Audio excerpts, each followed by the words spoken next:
I was on a summer team called Livewire, which is the youth part of a big event in Northern Ireland called New Horizon.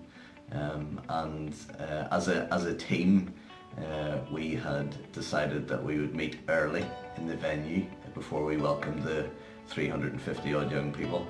And we decided we would just pray and worship and just talk together for a while. And so as we after we sung a few songs and as we were praying together and coming to the end, I as a shy person, which you might not believe now, but I was, I hadn't actually said anything, but I had this real stirring, this real, like, I can only describe it as a bit like a punch in the gut.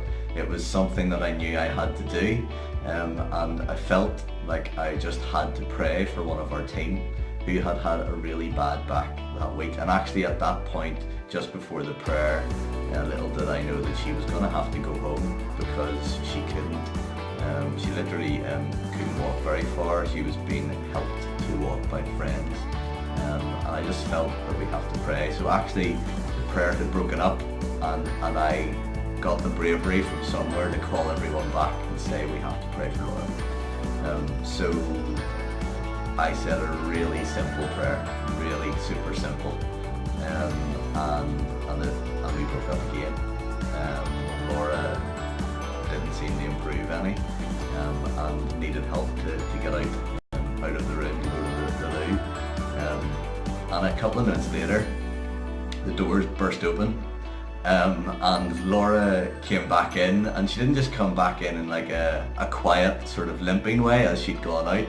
She came back in like kicking her heels and literally doing cartwheels, and in that moment, whatever had happened in between, whatever God had done in between, which wasn't sort of openly public to us, whatever happened, God had healed her. Her back pain was completely gone. She was able to stay and do the rest of the week. She was able to minister to those young people, and it was just amazing.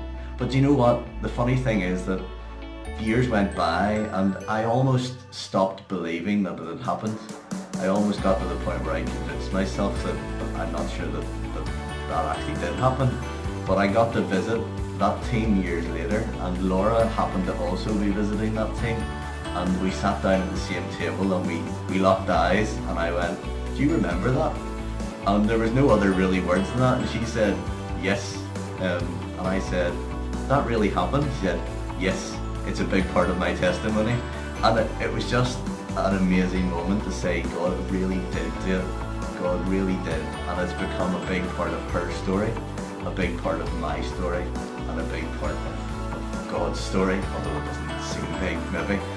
Actually, it is just part of God's story too. And it just shows how amazing God is and how amazing and impactful our stories can be.